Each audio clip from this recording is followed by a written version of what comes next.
Hello students, today in this video we are going to discuss the second part of nationalism in India, that is differing strands within the movement. तो लोगों के जो है अलग अलग stand हुआ करते थे मूवमेंट में। द नॉन कॉपरेशन खिलाफत मूवमेंट बिगिन इन जनवरी 1921। तो 1921 में जो है खिलाफत नॉन कॉपरेशन मूवमेंट चालू हो गई। गांधी जी की नॉन कॉपरेशन मूवमेंट, खिलाफत मूवमेंट जो टर्की के लिए खलीफा के लिए हुई थी, दोनों ये मिलके जो है जनवरी 1921 में शुरू हो गए। तो उससे जो है बहुत सारे जो वेरियस सोशल ग्रुप ने पार्टिसिपेट किया इसमें, लेकिन जो सबके जो मंशा जो एस्पिरेशन थे वो अलग थे, उनके खुद के एस्पिरेशन थे उसमें। All of them respond to the call of swaraj. तो स्वराज के कॉल के लिए सबने रिस्पॉन्ड किए, लेकिन स्वराज का जो मतलब था तो सब ग्रुप के लिए अलग अलग था, डिफरेंट लोगों के लिए अलग अलग मूवमेंट था। तो जो मूवमेंट टाउन शहर में जो मूवमेंट चालू हुआ तो उसे मिडिल क्लास लोगों ने चालू किया, पार्टिसिपेट किया। तो हज़ारों बच्चों ने जो है गवर्नमेंट स्कूल छोड़ दी, टीचर्स लोगों ने स्कूल कॉलेज छोड़ दिए, हेडमास्टर लोगों ने स्कूल में पढ़ाना छोड़ दिया, टीचर ने रिज़ाइन कर दिया, लॉयर्स ने जो है अपनी लीगल प्रैक्टिस छोड़ दी, और सब जगह पे जो है काउंसिल इलेक्शन बैन हो गए एक्सेप्ट मद्रास, क्योंकि वहाँ पे थी जस्टिस पार्टी जो एक नॉन ब्राह्मण पार्टी थी। तो उन्हें लगा कि ये जो है हमारे पास में इलेक्शन एक मौका है जिससे जो है हम कुछ पावर गेन कर सकते हैं, जहाँ पे जो है अक्सर ब्राह्मण को एक्सेस था। The effect of non cooperation on the economic front were more dramatic. तो इकोनॉमिक फ्रंट पे जो है नॉन कॉपरेशन का मूवमेंट ज़्यादा था, और फॉरेन जो फूड थे तो उसको बॉयकट किया जा रहा था, शराब खानों के सामने धरना दिया जा रहा था, और शराब खाने में किसी को जो अंदर नहीं जाने दिया जा रहा था। फॉरेन क्लोथ जो कपड़ों की थी तो उनकी होली जलाई जा रही थी। इंपोर्ट जो है तो एकदम से जो है हाफ हो गया 1921 से 22 में जो है, जब 102 करोड़ रुपए का इंपोर्ट हुआ करता 1921 में, तो 1922 आते आते वो हाफ हो गया, ₹57 करोड़ का ही हो गया। मर्चेंट ने भी रिफ्यूज़ कर दिया कि हम फॉरेन जो कपड़ा है तो उसमें फाइनेंस नहीं करेंगे, उसको खरीदेंगे नहीं, क्योंकि लोगों की डिमांड नहीं थी। जैसा अभी चल रहा है चाइना के जो ऐप्स को बॉयकट कर रहे हैं, चाइना के सामान को बॉयकट कर रहे हैं, उसी तरह कुछ बॉयकट चल रहा था। As the boycott movement spread and the people began discarding imported clothes and wearing only Indian production of Indian textile mill and handloom vendor। तो जैसे जो है फॉरेन कपड़ों का बहिष्कार हुआ, फॉरेन सामान का बहिष्कार हुआ, तो इंडियंस की जो टेक्सटाइल मिल थी और हैंडलूम मिल थी तो वहाँ की डिमांड बढ़ गई।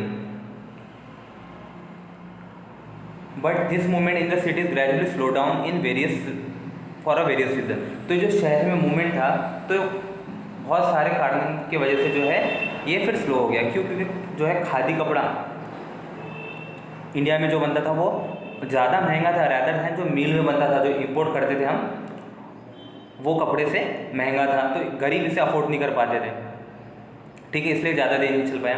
और जो ब्रिटिश के इंस्टीट्यूशन को हमने बॉयकट किया था तो उसके जो है एवज में दूसरे इंस्टीट्यूशन हमारे पास नहीं थे, अल्टरनेटिव इंस्टीट्यूट इंडियन इंस्टीट्यूट नहीं थे, और उसे जो सेटअप हो रहे थे उसमें टाइम था, तो इसलिए जो है बाद में टीचर्स और स्टूडेंट भी जो है गवर्नमेंट स्कूल में वापस चले गए, उन्हें ज्वाइन कर लिया, और वकील भी जो है वो भी गवर्नमेंट कोर्ट को बाद में ज्वाइन कर लिया और वहाँ पे काम करने लगे। Rebel in the countryside. तो गाँव में जो है क्रांति कैसे हुई, बगावत कैसे हुई।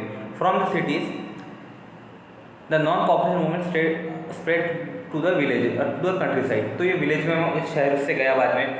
It drew into the fold the struggle of peasant and tribal. तो वहाँ पे जो है इसने पीजेंट और स्ट्रगल का जो है फॉर्म ले लिया, which were developing different part of India in the years after the war. तो युद्ध के बाद में जो है अलग अलग भाग में ये शुरू हो गया था। इन अवध पीजेंट वर लीडेड बाय बाबा रामचंद्र। तो बाबा रामचंद्र एक सन्यासी थे जो फिजी में मजदूर करके गए थे, इंडेंचर्ड लेबर। तो इन लेबर को जो है अपने उनका कुछ नहीं रहता, वो जहाँ पे उन्हें भेजा जाता है तो वहाँ से वो आ नहीं सकते, उनसे कॉन्ट्रैक्ट साइन करवा दिया जाता है। अगर कॉन्ट्रैक्ट का उल्लंघन करते हैं तो उनके ऊपर क्रिमिनल चार्जेस लगते हैं, हमने पिछले वीडियो में देखा है। The movement here was again Talukdar and landlord. तो यहाँ पे जो है गाँव में अवध में तो मूवमेंट जो शुरू हुआ था वो तालुकदार और लैंडलॉर्ड के खिलाफ में था, जो फार्मर से बहुत ज़्यादा रेंट डिमांड करते थे और दूसरे भी सेल्स लिया करते थे। और पीजेंट से जो है बेगार सिस्टम भी वहाँ पे होता था, तो बेगार का भी काम करवाते थे। बेगार यानी क्या होता है, अगर महीने में 30 दिन है तो उसमें से समझ ले 2 दिन या 3 दिन जो लेबर को है तो लैंडलॉर्ड के घर पे आके काम करना पड़ता है या उसके खेत में काम करना पड़ता है free of cost. As a treatment they had no security of tenure. तो जो टीनेंट थे लैंडलॉर्ड के, तो उनके पास में सिक्योरिटी ऑफ टीनर कुछ भी नहीं था, और उनको रेगुलरली जो है ज़मीन से हटा दिया जाता था ताकि वो जो है लीजेस लैंड के ऊपर कोई राइट जो है क्लेम नहीं कर पाए। तो जो पीजेंट मूवमेंट था, तो इसका डिमांड क्या थी? डिमांड थी इसके रिडक्शन ऑफ रेवेन्यू, तो रेवेन्यू कम किया जाए, अबोलिशन ऑफ बेगार, तो बेगार सिस्टम को अबोलिश किया जाए, and social boycott of oppressive landlord. जो लैंडलॉर्ड जो है ऑपरेसिव है, तो उनको जो है सोशली बाइकआउट करना चाहिए। इन मेनी प्लेसेस नाई धोबी बंद, तो कई जो है जगह पे नाई धोबी बंद ऑर्गेनाइज किया गया पंचायत के द्वारा, ताकि जो है ये लैंडलॉर्ड को बार्बर और वॉशरमैन की सर्विस नहीं मिल पाए। इन जनवरी 1920 जवाहरलाल नेहरू ने जो है अवध के विलेज में जाना शुरू किया, वहाँ के लोगों से मिलना शुरू किया और लोगों की परेशानी जानना शुरू करी। और बाय अक्टूबर तो वहाँ पे औध यानी अवध को उनके औध करके बोलते थे, औध किसान सभा फॉर्म हुई। तो ये किसान सभा के हेड जवाहरलाल नेहरू बने, बाबा रामचंद्र बने और कुछ लोग और बने। ये कुछ ही महीनों में ये किसान सभा के जो है पूरे गांव में, वहाँ पे आसपास के गांव में 300 ब्रांचेस सेटअप हो गए। जब नॉन कोऑपरेशन मूवमेंट शुरू हुआ, तो जो है कांग्रेस के एफर्ट्स थे कि इन जो पीजेंट के मूवमेंट को नॉन कोऑपरेशन मूवमेंट के साथ में वेल्ड कर दिया जाए, ज्वाइन कर दिया जाए, और ये पीजेंट के जो स्ट्रगल को बड़े लेवल पे लेके जाया जाए। लेकिन ये जो पीजेंट मूवमेंट है, तो अलग डायरेक्शन में चले गया, जो कांग्रेस नहीं चाहती थी, और कांग्रेस उससे अनहैप्पी थी। ये मूवमेंट जो स्प्रेड हुआ 1921 में, तो इन्होंने अटैक किया तालुकदार के और मर्चेंट के घर, जो बड़े मर्चेंट के घर। इन्होंने बाजार को लूटना शुरू करा, अनाज के गोडाउन को लूटना शुरू करा, और उनके बहुत जगह पे local leader told peasant that Gandhi ji had declared that no tax were to be paid and land was to be distributed among the poor. तो कई जगह पे जो है लोकल लीडर ने गांधी जी के नाम का इस्तेमाल किया और कहा कि आपको कोई टैक्स नहीं देना है, और जो ज़मीन है तो वो जो है गरीब लोगों में बांट दी जाएगी। तो यह है कुछ गांधी जी का नाम का गलत इस्तेमाल हुआ, कुछ एक्शन और एस्पिरेशन पूरे करने के लिए लोकल लीडर थे। तो यहाँ पे देखते हैं on 6 January 1921 the police in United province. तो यूनाइटेड प्रोविंस उस टाइम पे आज के यूपी को कहा जाता है। तो 6 जनवरी को फायर्ड अ पीजेंट नियर रायबरेली। तो पुलिस ने रायबरेली के पास में एक किसान को मार दिया। जवाहरलाल नेहरू वहाँ पे जाने वाले थे, लेकिन उन्हें वहाँ पे जाने से रोक दिया गया, फायरिंग स्पॉट पे जाने से। Agitated and angry Nehru address the peasant who around them. तो नेहरू जी को जो है वहाँ पे रोक दिया गया, तो उन्होंने वहाँ पे उनके आसपास के जो किसान थे तो उनको एड्रेस किया उन्होंने। They behave as a brave man, calm and unroofed in the face of danger. I did not know how they felt, but I know what my feeling were. In a moment, my blood was up. Non-violence was almost forgotten. तो उस time पे जो है इनका नेहरू जी का जो खून खौल रहा था और नॉन वायलेंस को जो है भूल गए थे, लेकिन फॉर अ मोमेंट, सिर्फ एक क्षण के लिए, the thought of the great leader who my gods goodness has been sent to lead us to victory came to me, and I saw the Kisan sitting and standing near me less existed more peaceful, and I was, and the moment of the weakness passed. I spoke to them in all the humility on non-violence. I need the lesson more than they, and they heeded me and peacefully dispersed. तो ये उन्होंने बताया किसान के बारे में। Tribal peasant interpreted the message of Gandhi ji and the idea of swaraj in yet another way. जो tribal लोगों ने थे तो गांधी जी के मैसेज को और स्वराज को जो है के आइडिया को अलग तरीके से लिया। गुदम हिल था जो आंध्र प्रदेश का, तो वहाँ पे एक मिलिटेंट गोरिल्ला मूवमेंट स्प्रेड हो गया अर्ली 1920s में। तो ये जो इनका स्ट्रगल था फॉर्म का, तो इसके लिए तो जो है कि वायलेंस फॉर्म था, इसके लिए कांग्रेस कभी भी सहमत नहीं हो सकती थी। वहाँ पे जो है फॉरेस्ट रीजन में कॉलोनियल गवर्नमेंट ने लार्ज फॉरेस्ट को रिजर्व फॉरेस्ट बना दिया था, और लोगों को वहाँ से एंट्री करने के लिए, लोगों के जाने के लिए, वहाँ पे जानवर चराने के लिए, यहाँ से लकड़ियाँ लेने के लिए या फिर फ्रूट चुनने के लिए, तो सबके लिए पूरे प्रतिबंध लगा दिए थे। तो इसकी वजह से जो है हिल के लोग जो है बहुत ज़्यादा, जो ट्राइबल लोग थे बहुत ज़्यादा गुस्सा हो गए, क्योंकि उनकी जो लाइवहुड था तो पूरा उस पर फॉरेस्ट पे डिपेंड था। आदिवासी लोगों का पूरा लाइवहुड जो फॉरेस्ट पे डिपेंड होता। आज भी देखिए आप गढ़चिरौली साइड में जो अंदर में डीप में रहते हैं, भामरागढ़ साइड में, सूरजगढ़ साइड में, तो फॉरेस्ट के जो ट्राइबल लोग हैं पूरा जो जीवन फॉरेस्ट के ऊपर डिपेंड रहता है। और लाइवहुड के अलावा जो उनके ट्रेडिशनल भी रहते हैं, वहाँ के जो मंदिर उनके रहते हैं, जो और ट्रेडिशनल प्रैक्टिस उनकी जो जंगल से रहती है, तो उसको भी डिनाई किया गया। और जब गवर्नमेंट उनको फोर्सफुली रास्ते का काम चल रहा था तो वो उनको फोर्सफुली करने लगाया गया बेगार सिस्टम में। बेगार में तो आपको पता है कुछ पैसा नहीं मिलता है। तो एक जो पर्सन है, इंटरेस्टिंग पर्सन, तो उनका लीडर बन के उभरा, उसका नाम है अल्लूरी सीताराम राजू। तो अल्लूरी साउथ का है, तो अल्लू साउथ का स्टार है, ठीक है, ऐसे याद रखिए, अल्लूरी सीताराम राजू। तो इन्होंने क्या क्लेम किया, अल्लूरी सीताराम राजू ने, कि मेरे पास में जो है इनके सुपर नेचुरल पावर है, मैं जैसे भविष्यवाणी करता हूँ तो वैसे पूरी होती है, मैं लोगों को हाथ लगा दूँ तो लोग ठीक हो जाए। और इन्होंने कहा है कि अगर मुझे बुलेट भी लगे तो मेरा कुछ नहीं होने वाला। और इन्होंने जो है खुद को ये क्लेम किया कि मैं भगवान का एक अवतार हूँ,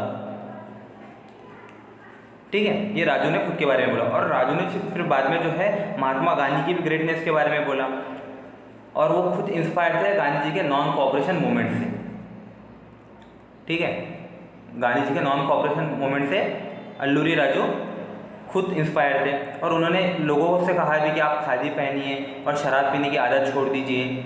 but at the same time, और उसी टाइम पे उन्होंने ये भी कहा, इंडिया को अगर आज़ादी दिलाना है, लिबरेशन दिलाना है, तो आपको फोर्स की मदद लेनी पड़ेगी, ताकत की मदद लेनी पड़ेगी, ये नॉन वायलेंस से नहीं होने वाला।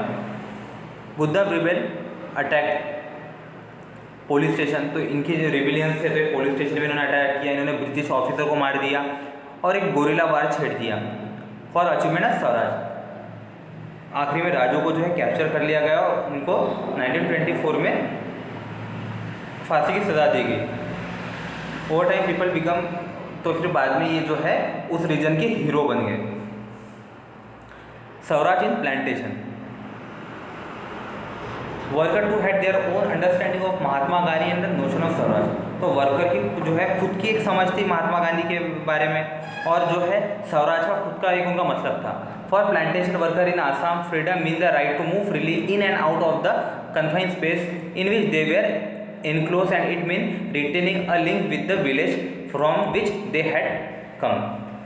आसाम में टी प्लांटेशन हो गया, तो आसाम एक ऐसा रीजन था, पहाड़ी रीजन था, जहाँ की पॉपुलेशन कम थी और प्लांटेशन के लिए जो है बहुत ज़्यादा लोगों की ज़रूरत पड़ती है, लेबर की ज़रूरत पड़ती है। तो ये लेबर कहाँ से ला गए, ये लेबर लाए गए बिहार से, उड़ीसा से, झारखंड से, तो ये साइड से लेबर लेके गए। तो इनसे जो है एक कॉन्ट्रैक्ट साइन करवाया जाता था, इनलैंड इमिग्रेशन एक्ट ऑफ 1859, ठीक है।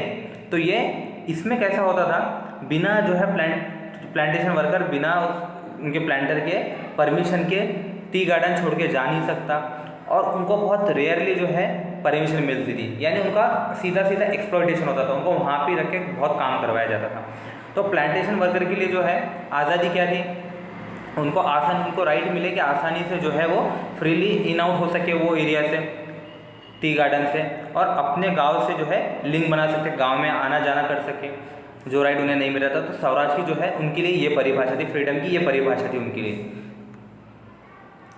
When they hurt of the non cooperation movement, thousand of the worker डिफाइड the authority, left the plantation and headed home. तो जैसे उनको नॉन कोऑपरेशन मूवमेंट के बारे में पता चला, तो हज़ारों जो उनके लेबर थे तो उन्होंने अथॉरिटी की बातें सुनी, उनको छोड़ दिया और वहाँ के प्लांटेशन के टी गार्डन को छोड़ दिया और अपने घर के लिए जाने लगे।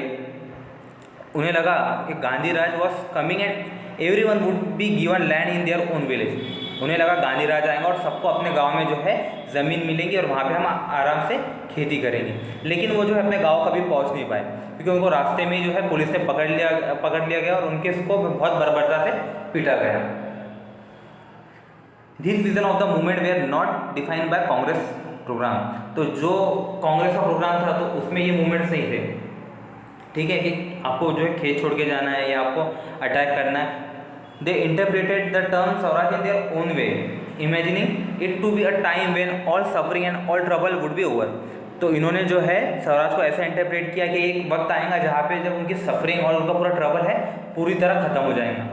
Yet when the tribal chant Gandhiji's name and rise slogan demanding स्वतंत्र Bharat, they were also emotionally related to all India agitation.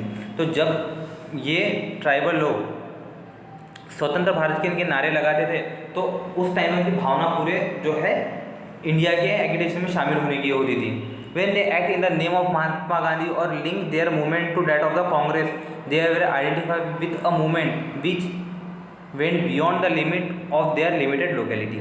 तो जब ये जो है महात्मा गांधी के नाम से जो है एक्ट करते थे या लिंक जो करते थे कांग्रेस के मूवमेंट से, तो अपनी लोकेलिटी को छोड़ जो है आगे के में इंडिया के लिए सोचते थे और इंडिया के मूवमेंट में पार्ट लेते थे. चौरी चौरा इंसिडेंट. तो ये खिलाफत नॉन कॉपरेशन मूवमेंट जो है 1922 में वापस बुला लिया गया क्योंकि उस टाइम पे जो है गोरखपुर यूपी में जो योगी आदित्यनाथ की कंस्टिट्यूंसी जहाँ से योगी आदित्यनाथ चुन के आते हैं, ठीक है. तो वहाँ पे क्या हुआ, लोग बड़े शांति से मार्च कर रहे थे, लेकिन उस टाइम पे कुछ पुलिस वालों ने जो है लोगों के ऊपर फायरिंग कर दी. तो लोग जो है भड़क गए. लोगों ने भड़क के फिर पुलिस स्टेशन को घेर लिया और पुलिस स्टेशन को आग लगा दी. जो पुलिस वाले भागने की कोशिश कर रहे थे पुलिस स्टेशन से, तो उनको भी काट के वही पुलिस स्टेशन में डाल दिया. तो ये जो है वॉयलेंसफुल एक्ट देख के गांधी जी जो है बहुत हताश हो गए और गांधी जी ने नॉन कॉपरेशन मूवमेंट को वापस बुला लिया, ठीक है. यहाँ पे उन्होंने ख़त्म कर दिया नॉन कॉपरेशन मूवमेंट को. सो स्टूडेंट्स, यहाँ पे हमारा सेकंड चैप्टर फिनिश होता है. आगे का पार्ट देखेंगे नेक्स्ट वीडियो में. Thank you.